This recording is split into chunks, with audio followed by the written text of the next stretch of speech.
Everybody, happy Friday. It is, of course, once again time for Mystery Unsolved. I am, of course, your host, Justin Bienvenu. Tonight's episode, not gonna lie, it's a bit of a creepy episode. Why am I talking weird? I don't know. When I say by creepy, I mean it's another Unsolved Mysteries episode, but it's not a newer one. It's one from the old school, the classic Unsolved Mystery episode. And it's one that I've seen twice, and each time it's scared the living bejesus out of me. Like, I'm not gonna lie, it's creepy. Hopefully, you will share the same sentiment with me when I share it with you. I am, of course, referring to the disappearance of Dave Bocks. It's a it's not exactly a well-known case, but in unsolved mystery lore, I would put this in the top five easily, just because it's really eerie and creepy. At least that's what I thought. Maybe you'll think the same thing, maybe you won't. But either way, join me for Mystery Unsolved: The Disappearance of Dave Bocks. Now, in similar fashion to last week, we will have two articles open. I'm going to go to unsolved.com. See, this is the fun part. When it's an unsolved mysteries case, I can just go to their website and read it from there. Any other mysterious, unsolved case, I usually use another site.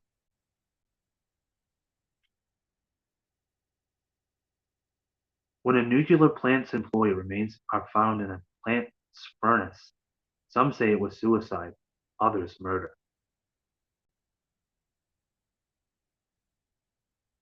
All right, case details. So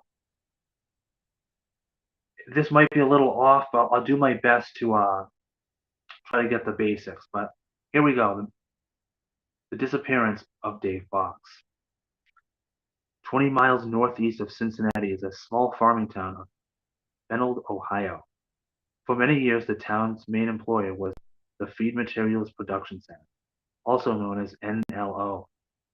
Unknown to the public, NLO was actually owned by the Department of Energy. From 1953 to 1989, it was one of the few plants in the United States that secretly processed high-grade uranium for nuclear weapons. Former NLO employee Harry Esterling believed the plant was safe. When I was hired, they said it was a low-level radiation plant. They told me there was nothing back there that would bother you, and start your business. Don't tell anybody what you were doing, and everything would be fine. But conditions at the plant were. In the fall of 1984, NLO was rocked by a scandal when a factory accident released massive amounts of radioactive smoke into the atmosphere. An investigation later revealed over the years NLO had released more than 200 tons of radioactive dust particles into the air, and local water sources reporter D.C. Cole investigated the story.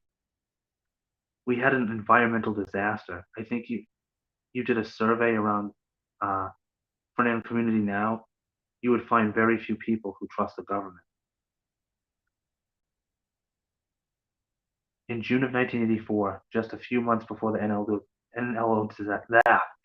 disaster, one of the plant's employees, Dave Bocks, died a gruesome death inside the factory. His family was convinced he was murdered, possibly because he was going to blow the whistle on the quantity of radioactivity the plant was releasing. Dave was hired at NLO. All right, now I'll get into my little serious voice here. Okay. Dave was hired at NLO as a pipe fitter in 1981 and quickly earned the trust and respect of his coworkers. Dave was divorced but remained close to his ex-wife and three children. Casey Drake is Dave Bocks' daughter. He was great. He would do anything for us. Kind as can be. Loved his children. Did his job.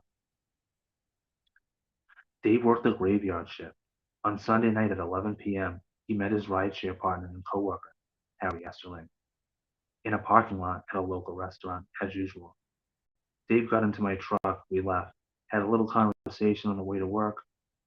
He had talked about vacation with his kids and bought a new lunchbox for work. Everything seemed to be normal. Dave's job was to inspect and maintain equipment throughout the factory. This included making sure that safety pumps and dust collectors used in the uranium processing were working properly. Harry realized Dave was aware of what the factory was doing. Dave was a fairly quiet guy, but if you worked on a job and it was high radiation level, Dave would tell you. You know that particular dust collector is fairly radioactive, so watch yourself. Or that pump has a certain kind of acid in it, so be careful when you work on it. Only the maintenance crew and security personnel worked the graveyard shift. The production lines were shut down.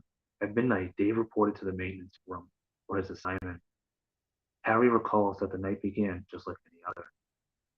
Dave opened up his toolbox and left his keys and lock on top. He went to one and I worked on a job at another plant. A worker saw Dave and a supervisor in a parked pickup truck. He said Dave and the supervisor seemed to be having a serious discussion. He could not tell what they were talking about. He noted that the windows of the truck were rolled up, even though the weather was hot and humid. Got our first little mysterious little note there. An hour later, the same witness ran into Dave on the factory grounds. He noticed that Dave was walking towards Plant 4, not Plant 8, where he'd been assigned. It was the last time Dave Bocks was seen alive. Later that morning, Harry Esterling became suspicious because he hadn't seen Dave in hours. At approximately 7 that morning, we had a safety meeting in the conference room in Plant 4. We showed up for the meeting, but Dave wasn't there. I walked back over to the maintenance building, put my tools away, and noticed that Dave's toolbox was still open. I thought he was probably working overtime, so I went in, made a few phone calls, but still couldn't locate him. I went back out and told the security guard at the desk that Dave hadn't come out. I was going home and I would meet him the next night at the restaurant. At around 7:30 that morning, a furnace operator in Plant 6 told his supervisor that casings in his oven were covered with a strange, sticky residue. Oh no. The worker also noticed a strange odor. Oh God. The supervisor apparently found nothing wrong and told the furnace operator to go back to work. Oh, oh God. Nothing like the old supervisor. It's like, you're just trying to get out of this. Get back to work. Like, no, there's something in there, buddy. There wasn't anything out of the ordinary because he would go to pull his car in and go get something to eat or go get something to take lunch and then come back to the car. I leaned up against Dave's car and I noticed that the fender was still cold. So I touched the hood and it was still cold. Harry was worried. When he got to work, he reported Dave missing and had a security guard pry open his locker. Inside the plant, an investigation had begun. Plant records show that at 5:15 on the morning Dave disappeared, the temperature in the furnace in Plant 6 had briefly dropped 28 degrees. This sudden change suggested that something foreign had bumped into it. A worker also found what appeared to be a piece of bone on the lip of the furnace. The chef's department was called in and the furnace was shut down. They didn't shut the furnace off the entire time. I'm not going to say it. I'm just going to let you think about that for a minute. It took 3 days for the molten liquid inside to cool. When employees searched the waste material, they found this former Hamilton County Department Sheriff. Jesus. Just say former sheriff deputy. My God. Former Deputy Sheriff Victor Corelli investigated the case. Wow. The keys found belonged to the victim's car. They also belonged to 3 padlocks of his, and 1 key we believe went to his residence, but we couldn't prove that because it was bent and not very good shape. If the keys pulled from the furnace were Dave, they would have presumably fallen in the foreign body at 5:15 a.m. But if Dave's keys were seen more than 2 hours later in his toolbox, how did they get into the furnace? Investigators concluded that Dave was probably dead. Harry was stunned. He was also confused about Dave's keys. When I left the plant to go over to the maintenance shop, his keys were in the box. When I left there to go home, they were still in the box. I went home, the keys were still at the top of his toolbox. The supervisor closed his box, put the lock on his toolbox, and took his keys out of the lock. And from there, I do not know what happened to the keys. That's interesting. So Harry's like, I remember seeing his keys on 3 different occasions. In fact, I even took them with me and put them in his locker. But then at some point, when he went back, the keys were gone, which is, I'm just going to throw our first theory out there.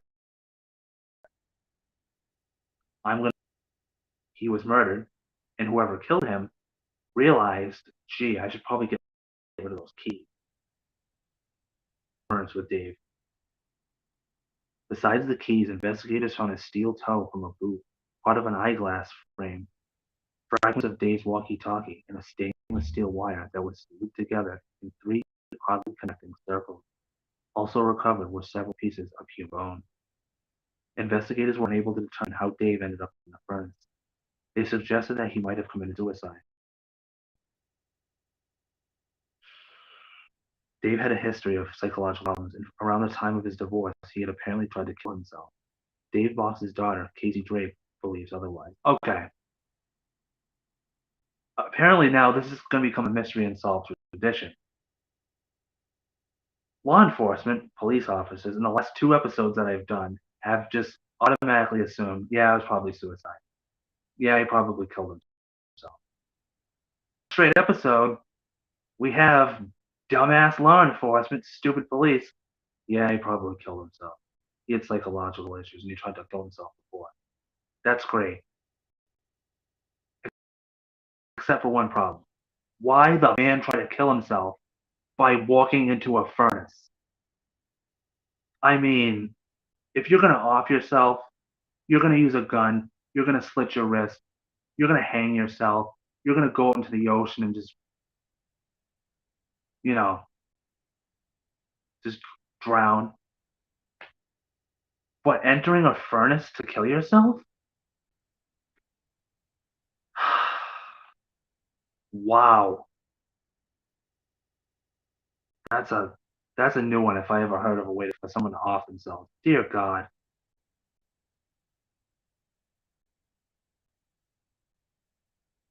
One moment, my tablet has frozen. Surprise, surprise. We good here? Like, come on. Nothing like freezing right in the middle of an investing here. Do do do do do. Okay. Still frozen. I have to refresh it. Yes. Yeah, I have to refresh it. There we go.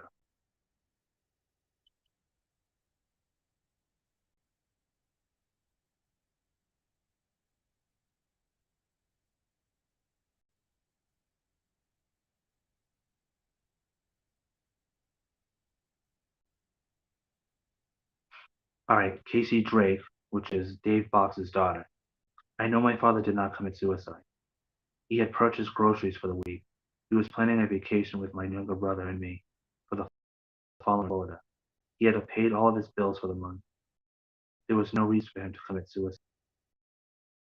Okay, defend law enforcement here and the suggestion that he committed suicide, but the fact that she's a little naive and she's a little biased. One, that's her father, and two, she's naive because it's like, oh, he purchased groceries for the week. Okay, he was planning a vacation with me and my younger brother. He paid his bills for the month. Okay, that's all fine and dandy, but to a person that's committing suicide, they could do all of those things just to make it seem like everything's on the up and up, and then boom.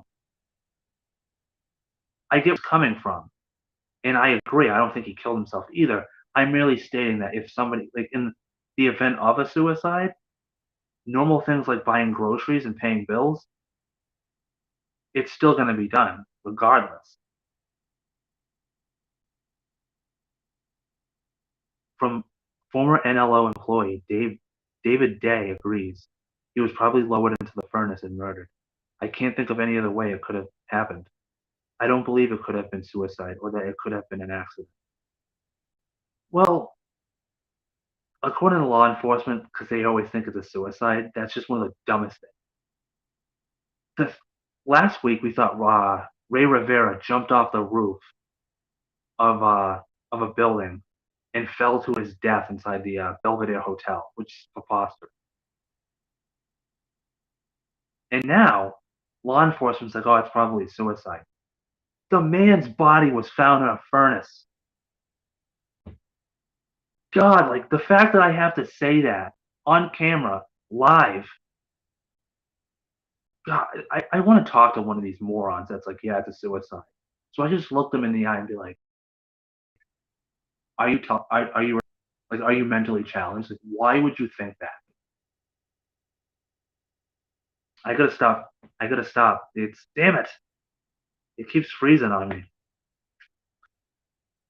This is what I get when I stop to give my 2 cents. And it's also what happens when you, it also, blah, blah, can't even talk. You also get my bloopers on here. It's also what happens when you have a janky ass tablet. And then I have to scroll up again, so I'm not gonna stop. I'm gonna read this to its entirety. Stupid unsolved.com. Thought it was good, but it keeps freezing. Alright. Come on.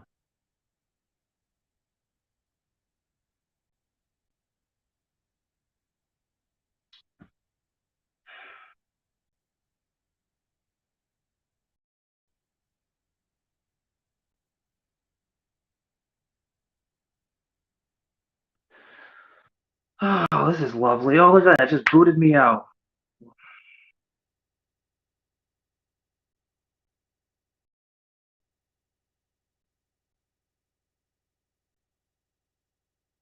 I need a new tablet. I can't keep relying on this damn thing.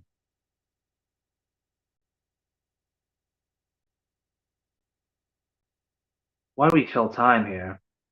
Please do note that I do these videos live, which means I don't edit them either because I don't have the savvy or technology to do so.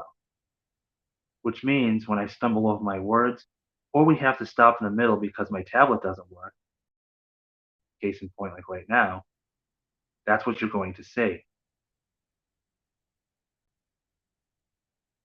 What in the actual hell is happening right now? Come on.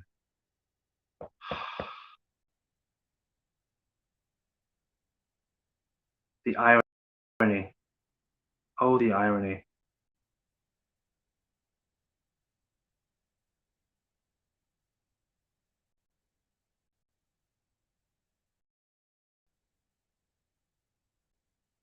You want to know what the irony is? Chrome isn't responding. Do you wish to close it? No. The irony is that I have two people watching for the first time ever, and this shit doesn't work. Okay. Investigative reporter DC Cole believes he knows why Dave Bocks may have been murdered. I think he knew something. It was possible that he was a whistleblower, or was going to be a whistleblower. Plant 8 had released 4 times more radioactive containment into the environment than any other plant at the plant site. I believe that they could have either shot him or they could have hit him with something and knocked him unconscious. They took the body back to Plant 6 furnaces. I would hate to think that he was conscious. I can't imagine a more horrible death than that. According to former Chief of Police Victor Corelli, the evidence of murder was never there. No one ever gave us any indication or reason to believe that foul play may have occurred.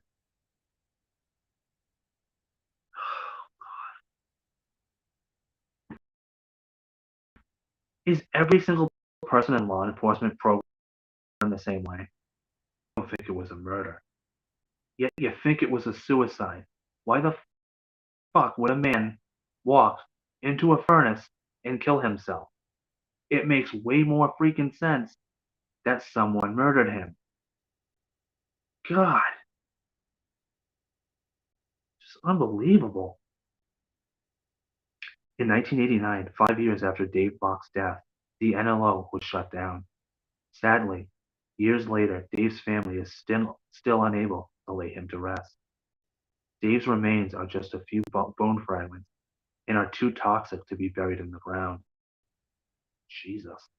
They have been sealed in a drum and shipped off to a Nevada test site to be stored with other radioactive material. How Dave died and why remains a mystery. I think we got enough there. Okay, first of all, I feel extremely bad for his family. Like, they can't even bury the poor man because the bones that they do have of him are too toxic and filled with radioactive materials to be buried in the ground. That's preposterous. That's crazy. So they put it in a drum. Like, the poor man's body parts are in a drum with radioactive materials, and it's in Nevada. Area 51, maybe? Okay. Theories. First of all, let me just reiterate here. Do you see why I find this extremely creepy? Like, if you ever find yourself watching Unsolved Mysteries, try to find this episode, Dave Bocks, and just watch it. Like, it's way more in detail. They show the conversation between him and supervisor, I believe, in the bar, and then it shows them arguing outside, and then it's just kind of like very quiet. So the theories here.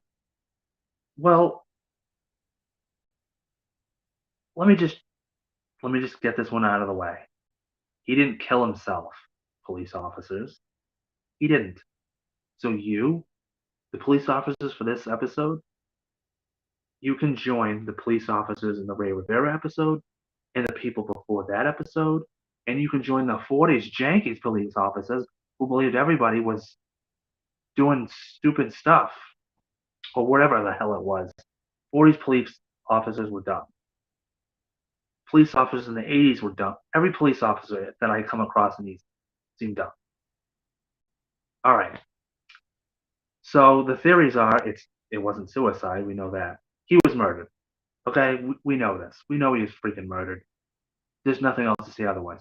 Although, was it an accident?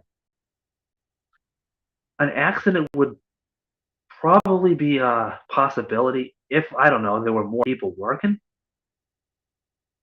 I mean, I don't know what the furnace looks like. Again, I have to see the episode.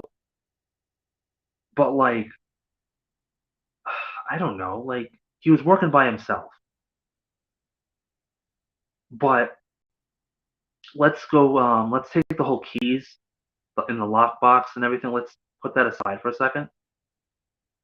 If it were an accident, that would imply that he was near the furnace doing what he was doing, and what, he tripped. Like, how do you trip and fall into a furnace? Or maybe I don't know, maybe he was like working on the furnace, and maybe something of his like fell in because he was trying to, like, maybe he's up at the front of it. One of his watches, maybe something falls off of him, goes inside, or maybe he gets tangled and then pushed. I don't know. Unfortunately, it wasn't an accident either because of the whole keys thing, which his friend Harry there said. On 3 different occasions he saw the keys, and then when he came in the following day and they checked the lockbox, it was like, well, the keys aren't there. And remember, the motivation for murder here is that Dave Bocks knew that the plant was giving off 3 times more radioactivity than any other part of the plant. So he knew it, and they said he was the whistleblower. So what better way to off somebody who knows too much than to throw them in the furnace? And also, if you take out the stupid suicide, and if you take out the accident, technically, he's the only person that works there. Although maybe they have cameras. Again, I don't remember the episode. But yeah. So maybe the person that killed him was like, well, I don't see how I don't get away with this. There's no cameras over here. I'm gonna throw his body in the furnace, and this is gonna remain unsolved. And they're gonna think maybe he killed himself because police officers are dumb. Maybe it's an accident. So this guy had whoever whoever killed him, or whatever people killed him, genius. Wipe their hands clean, right? Why I think it's creepy? Again, maybe it's because the whole like the unsolved, like maybe it's because Rob Stack, the way he tells it, it's just creepy. It's just I don't know. I saw it twice and it just always gave me the creeps. And now having done it, like I'm still creeped out by it. But yeah, so theory I have, which I imagine I'm in consensus, aside from the stupid police, is that Dave Bocks was murdered by his employer because he knew too much and he knew that there was way too much radioactivity. And in sad irony, his body is too contaminated to bury. And it's just a really sad ending to it. What do you think? Do you think he was murdered? Do you think it was suicide? Do you think it was maybe an accident? I'm sure you would agree. It's most likely, in all likelihood, murder. So, yeah. Um, as creeped out as I was by this episode the two times I had watched it, the one reason I decided to do it was because it was creepy, but also because it's extremely interesting in the sense like it's definitely an unsolved mystery. Like nobody knows, even to this day. It's been like almost 40 years since this has happened, and we still have no idea what happened to Dave Fox. I do hope you enjoyed this episode of Mystery Unsolved, the disappearance of Dave Fox. To whoever that one person is watching this, God bless you, okay? I hardly get people that watch this, so if you're feeling up to it, please feel free to message me and let me know what you thought of the episode. Coming up next week, next Friday on Mystery Unsolved, I will be doing the mysterious poison pill murders. What is that, Justin? Well, you'll just have to find out next Friday. For Mystery Unsolved, I am, of course, your host, Justin Bienvenu. Until next time.